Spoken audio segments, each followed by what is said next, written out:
کیوں نمازوں سے محبت نہیں کرتے ہیں؟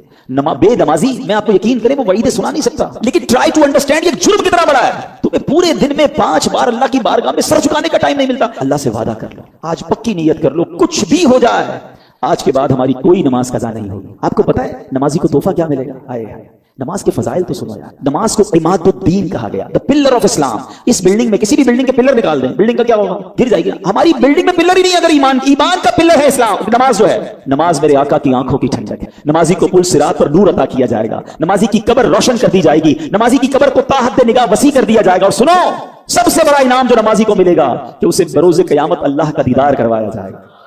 جس خالق نے مجھے بنایا اس کا دیدار مجھے کرایا جائے گا، پھر میں نماز کیسے چھوڑ دوں؟ اور اس کے برعکس اشجع الاقرا، حدیث کے الفاظ میں بیان کر رہا ہوں، ایک گنجا سانپ بے نمازی پر قبر میں مسلط کر دیا جائے گا، جو قیامت تک نماز نہ پڑھنے کے سبب اسے مارتا رہے۔ کیسے برداشت کریں؟ کیا فائدہ اتنے بڑے بڑے گھروں کا، اتنے پیارے بیڈ رومز کا اور اتنے خوبصورت باتھ روم کا؟ جس قبر میں جانا ہے اگر وہ سانپ اور بچھو ہے تو بیکار ہے یہ گھر۔ ارے دنیا میں اللہ نے اچھے گھر دیے، اب قبر بھی اچھی بنانے کی فکر کرو نا، کہ میں مروں تو ادھر بھی چین سے رہوں۔ تو سب سے پہلا فرض نماز ہے، سب سے پہلی بڑی نیکی نماز ہے۔ لوگ کہتے ہیں وظائف بتاؤ، کیا خوبصورت بات میرے پیر و مرشد فرماتے ہیں، فرماتے ہیں مسلمان مرد بالغ کے لیے سب سے بڑا وظیفہ 5 وقت کی نماز ہے۔ نماز پڑھنی نہیں اور وظائف پوچھنے، پہلا وظیفہ نماز ہے۔ تو آج نیت کر کے جانا ہے۔ اور سنو، بے نمازی کے بارے میں میرے آقا فرماتے ہیں، نبی پاک علیہ السلام نے اپنے دونوں ہاتھوں کو اس طرح ملا کر بتایا کہ بے نمازی کو قبر ایسے دبائے گی کہ اس کی پسلیاں ٹوٹ پھوٹ کر ایک دوسرے میں پیوست ہو جائیں گی۔ کیسے سہ سکیں گے؟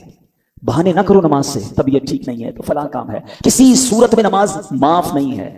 لیکن ہاں تھوڑے تھوڑے بہانے پر، یار بس آج طبیعت، اگلے جمعے سے نماز پکی، بس ابھی 2 دن بعد نماز پڑھوں گا۔ نہیں، آپ جہاز میں ہیں، آپ ٹرین میں ہیں، آپ بس میں ہیں، آپ سفر میں ہیں، آپ گھر میں ہیں، آپ نے نماز پڑھنی ہے۔ اور یقین کریں خوش نصیب ہیں وہ لوگ جو نماز کے پابند ہیں۔ یقین کریں ان کو نماز کے بغیر چین بھی نہیں آتا۔ جو پکے نمازی ہیں ان سے ملیں آپ کبھی، اور ماشاءاللہ یہاں بہت سارے ایسے ہیں، ان کو تو جس طرح کھانا نہیں کھائے بغیر چین نہیں آتا، لگتا ہے ابھی تک عشاء نہیں پڑھی، یار ابھی میری ظہر باقی ہے۔ اب ان کو ریکال اندر سے آتی ہے، ان کو یاد نہیں کروانا پڑتا۔ جس دن تم نے نماز کی عادت بنا لی، نماز تمہاری زندگی کا حصہ بن جائے گی۔ درود پاک پڑھنے کے بے شمار فضائل و برکات ہیں۔ کعبے کے بدر الدجا، طیبہ کے شمس الضحیٰ صلی اللہ تعالی علیہ وسلم کا فرمان عالی شان ہے، اذا نسیتم شیئا فصلوا علی تذکروہ انشاء اللہ تعالی۔ آقا فرماتے جب تم کوئی چیز بھول جاؤ تو مجھ پر درود پاک پڑھو، انشاءاللہ کریم وہ بات یاد آ جائے گی۔ کمال ہے درود پاک بھی، کتنی برکتیں ہیں۔ یعنی ایسا لگتا ہے کہ ہر پرابلم کا سولوشن درود پاک ہے۔ بعض اوقات ہوتا ہے ہمیں کوئی بات کرنی ہوتی ہے، اچانک بھول جاتے ہیں، یار پتہ نہیں کیا کہنا تھا، اچھا کوئی چیز رکھ کے بھول جاتے ہیں، نہیں مل رہی ہوتی، تو درود پاک کی برکت سے انشاءاللہ وہ بات بھی یاد آ جائے گی، وہ بھولی ہوئی چیز بھی انشاءاللہ مل جائے گی۔ ہمارے بیان میں ہم کوشش کرتے ہیں قرآن پاک کی کچھ آیتوں کی تلاوت ہو اور قرآن پاک ہی سے متعلق کچھ میسیجز ہم سمجھیں اور سیکھیں۔ آج قرآن پاک کی آیت کون سی ہے؟ آج انشاءاللہ ہم قرآن پاک کی تلاوت بھی کریں گے اور انشاءاللہ عز و جل اس کا ترجمہ اور تفسیر بھی سمجھیں گے۔ پارہ نمبر 11 ہے، سورہ یونس کی آیت نمبر ہے 44۔ اللہ قرآن میں ارشاد فرماتا ہے، بسم اللہ الرحمن الرحیم، ان اللہ لا یظلم الناس شیئا ولکن الناس انفسهم یظلمون۔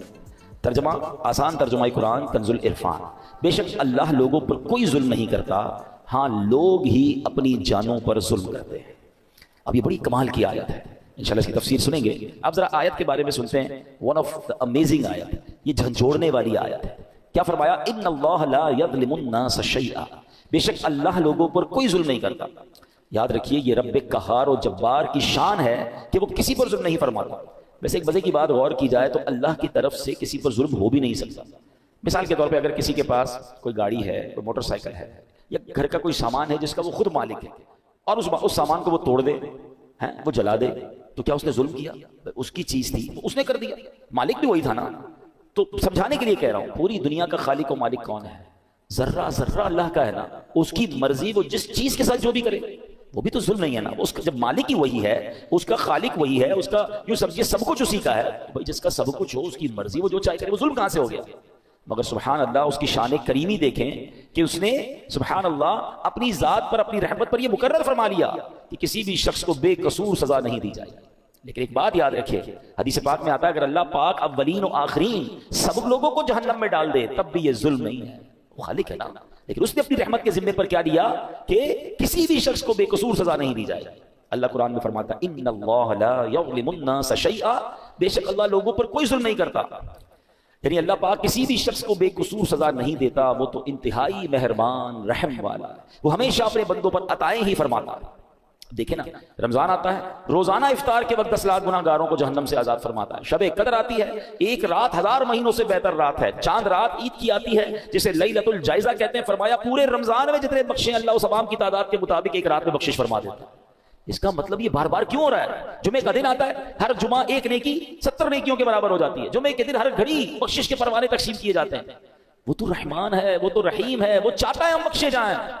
اب یہ بندہ ہے جو اس بخشش کے راستے کو چھوڑ کر، اس رحمت کے راستے کو چھوڑ کر خود اپنے اوپر مصیبت ڈال دیتا ہے. وہ تو رحمان ہم پر رحمت فرمانا چاہتا ہے. اب سوال یہ پیدا ہوتا ہے کہ اگر اللہ پاک رحم ہی فرماتا ہے، کرم فرماتا ہے، تو پھر یہ دکھ، پریشانیاں، تکلیفیں جو آتی ہیں، پچھلی امتوں پر عذاب بھی آئے، پھر یہ سب کیسے؟ تو اگلا جز اس آیت کا کیا پڑھا ہم نے؟ وَلَٰكِنَّ النَّاسَ أَنفُسَهُمْ يَظْلِمُونَ. ہاں، لوگ ہی اپنی جانوں پر ظلم کرتے ہیں. واٹ ایور جو ہم پر آتا ہے نا، وہ ایکچولی ہماری وجہ سے آتا ہے. وہ خود اپنے اوپر یہ آفت لا رہے ہوتے ہیں. اللہ اکبر. یہ بندوں کے اعمال کا بدلہ ہوا کرتا ہے. بندے کفر کرتے ہیں، شرک کرتے ہیں، اللہ کی نافرمانیاں کرتے ہیں، جو احکام دیے جاتے ہیں اس کا الٹ کرتے ہیں، تب انہیں اعمال کا بدلہ دیا جاتا ہے. یہ اپنے ہاتھوں کی کمائی ہے. کہتے ہیں جیسی کرنی ویسی بھرنی. کاش یہ بات ہمیں سمجھ آ جائے. اللہ پاک کے نبی حضرت موسیٰ علیہ السلام، ذرا سنیے گا یہ واقعہ. یہ جو ہم پر پرابلمز آ رہی ہوتی ہے نا، وہ کتنا انگریزی کا ایک بڑا کمال کا جملہ ہے، what goes around comes around. آپ جو کر رہے ہوتے ہیں نا اس کا بدلہ آ رہا ہوتا ہے. اچھا کر رہے ہوتے ہیں، کہیں نہ کہیں سے آپ کے ساتھ اچھا ہو رہا ہوتا ہے. بندہ کہتا ہے کمال ہے یار، یہ میرا کام کیسے اچھا ہو گیا، یہ مجھے یار کیسے فائدہ ہو گیا، یہ بندہ یوں مجھ پر مہربان کیسے ہو گیا. آپ کو نہیں پتا کچھ عرصہ پہلے آپ نے کسی غریب سے دعائیں لی تھی، آپ نے کوئی اچھا کام کیا تھا، کسی سے مسکرا کر ملے تھے، آپ نے اللہ کو راضی کرنے والا کوئی کام کیا تھا. وہ نیکی کا بدلہ آپ کو کسی اور صورت میں مل رہا ہے. اور یہ جو زیادتیاں، ظلم لوگوں پر کہتے ہیں نا، بربریت کر کے لوگ چل رہے ہوتے، سمجھتے میرا کچھ نہیں بگڑتا. کبھی ان کو اس کی جو سزا ملتی ہے نا، کبھی وہ بچوں میں دیکھتے ہیں، کبھی بیماری میں دیکھتے ہیں، کبھی جناب ان کے ساتھ جب کچھ ہوتا ہے تو بندہ کہتا ہے میں نے کیا کیا. جناب جو پہلے کیا تھا نا، یہ اس کی اب آپ کو سزا مل جائے. سنیے، حضرت موسیٰ علیہ السلام نے اللہ سے عرض کی کہ اللہ میں تیرا عدل و انصاف دیکھنا چاہتا. فرمایا موسیٰ آپ دیکھ نہیں پائیں گے. ہے نا عجیب بات، عدل و انصاف نہیں دیکھ پائیں گے. یا اللہ میں بہت دکھا دے مولا، میں دیکھنا چاہتا ہوں، میں تیری قدرت کے نظارہ دیکھنا چاہتا ہوں. تو اللہ نے فرمایا ٹھیک ہے، پھر فلاں دریا کے کنارے جا کر کہیں چھپ جائیے. آپ گئے اس دریا کے کنارے اور ہائیڈ ہو گئے، چھپ گئے کہ دیکھیں ماجرا کیا ہے. اب آپ نے دیکھا کہ تھوڑی دیر میں ایک شخص، امیر شخص آیا، گھوڑے پر سوار تھا، دریا پر آیا اور دریا کے پاس اس نے ہاتھ منہ دھویا اور اس کے پاس ایک تھیلا تھا مال سے بھرا ہوا، پیسوں سے بھرا ہوا. اس نے رکھا اور منہ ہاتھ دھویا، فریش ہوا اور گھوڑے پہ بیٹھ کے چلا گیا. اپنا وہ تھیلا جو ہے وہ دریا کے کنارے بھول گیا. ہو جاتا ہے کبھی ہم بھی کہیں جاتے ہیں تو وہ چیز اچانک بھول جاتے ہیں. اب ایک بچہ آیا، حضرت موسیٰ دیکھ رہے ہیں، بچہ آیا اور اس نے دیکھا کہ تھیلا ہے، پیسے بھرے میں، پیسے اٹھائے، وہ چلا گیا. تھوڑی دیر ہوئی تو ایک اور شخص آیا جو کہ اندھا تھا اور وہ آ کر دریا کے کنارے لیٹ گیا، آرام کرنے لگا. اب اس امیر شخص کو یاد آیا کہ میرا تو تھیلا رہ گیا تھا. وہ ڈھونڈتے ڈھونڈتے دریا پر آیا اور دیکھا ایک شخص لیٹا ہوا ہے اور آنکھیں بھی نہیں، اندھا ہے. حضرت وہ شخص کہتا ہے تم نے میرا تھیلا دیکھا ہے؟ وہ کہتا حضرت میں نے کہاں سے دیکھا، میں تو اندھا ہوں. کہتا سچ بتاؤ، تمہارے علاوہ کوئی نظر نہیں آ رہا، میرے بہت سارے پیسے تھے، بتاؤ کدھر ہے ورنہ جان سے مار دوں گا. وہ منتیں کرتا رہا، ریکویسٹیں کرتا رہا. وہ شخص نہیں مانا، وہ امیر شخص، اس نے اس اندھے بندے کو قتل کر دیا. حضرت موسیٰ نے کہا یا اللہ، اس اندھے نے تو کچھ کیا ہی نہیں، یہ تو لیٹا ہوا تھا، یہ تو آرام کر رہا تھا، اس نے پیسے چوری بھی نہیں کیے، اس کو قتل کر دیا گیا. اللہ اکبر. اب اللہ پاک نے وحی بھیجی. دیکھو اللہ کے راز کیا ہوتے ہیں. فرمایا اے موسیٰ، یہی ہمارا انصاف ہے. معاملہ اصل میں یوں ہے کہ وہ جو بچہ تھا نا، اس کا والد اسی امیر شخص کے گھر اس پاس مزدوری کرتا تھا اور اس امیر شخص نے اس کی مزدوری دبائی ہوئی تھی، بہت عرصے سے اس کے پیسے نہیں دے رہا تھا. یہ اتنا ہی مال تھا جتنی اس کے باپ کی مزدوری ملنی تھی. ہم نے کسی اور ذریعے سے اس بچے کو وہ مزدوری پہنچا دی. اور جو بوڑھا تھا، یعنی جو اندھا تھا، اس نے اپنی جوانی میں اس امیر شخص کے والد کو قتل کیا تھا. آج اس قتل کے بدلے وہ خود قتل ہو گیا. یوں مزدور کو مزدوری بھی مل گئی اور قاتل کو اس کی سزا بھی مل گئی. ہمیں نہیں پتا ہوتا کسی کے ساتھ کیا ہو رہا ہے، مگر کہیں نہ کہیں what goes around comes around. آپ جو کرتے ہو اس کا بدلہ آپ کو مل رہا ہوتا ہے. کاش یہ بات ہمیں سمجھ آ جائے. ایسا نہیں کہ کوئی بندہ ظلم کر کے کہ بھائی اس کو میں نے خود کسی اور پرانے معاملے کی سزا دے دی. ہمارا کام نہیں ہے، یہ اللہ کے راز ہیں. سورہ کہف پڑھے نا، سورہ کہف میں، ویسے میں بار بار کہا کرتا ہوں، سورہ کہف ون آف دا امیزنگ سورتس آف قرآن ہے. اور اس میں خاص طور پہ جو 3 واقعات ہیں، کمال کے واقعات. اس سورہ کہف میں ایک واقعہ ہے نا، حضرت موسیٰ علیہ السلام اور حضرت خضر علیہ السلام سے جو ملاقات ہوئی، اس میں بڑے عجیب واقعات تھے. حضرت موسیٰ حیران ہو گئے تھے، مگر پیچھے اللہ کے راز تھے نا. ہر واقعے کے پیچھے کوئی ریزن تھا. ہمیں یہ سمجھنا ہوگا کہ ہمارے ساتھ جو پرابلمز ہیں، جو کلیمٹیز ہیں، جو مشکلیں ہیں، جو تنگ دستیاں ہیں، جو ذلت و رسوائی کبھی ہو جاتی ہے، بنا بنایا کام بگڑ جاتا ہے، یہ ایکچولی کہیں نہ کہیں ہمارے اعمال کی سزا ہوتی ہے. یہ ہماری غلطیوں کا ہمیں خمیازہ بھگتنا پڑتا ہے. اللہ کسی پر ظلم نہیں کرتا، یہ بات ہمیشہ یاد رکھیے گا. مگر افسوس، آج لوگ جب کوئی مشکل آئے تو معاذ اللہ کی بارگاہ میں شکوے کر رہے ہوتے ہیں، اور بعض اوقات ایسے جملے کہہ دیتے ہیں جو کفریہ جملے ہوتے ہیں، اللہ تو ہماری سنتا ہی نہیں ہے، پتہ نہیں ہمارے ساتھ ہی مشکل ہوتی ہے، ہماری تو دعا قبول ہی نہیں ہوتی ہے، پتہ نہیں کیا قصور کر دیا۔ اللہ کے بندے یہ کہہ کیسے سکتے ہو آپ اور میں کہ ہم نے قصور کیا کر دیا؟ صبح و شام قصور کر رہے ہیں، ہم تو سراپا قصور ہیں۔ سچ بات بتاؤں، اگر مجھے اور آپ کو ہمارے اعمال کی سزا ملنا شروع ہو جائے نا تو ہم تو مارے گئے۔ مجھے ایک بات بتائیں، اللہ نے آنکھیں کس لیے دی ہیں؟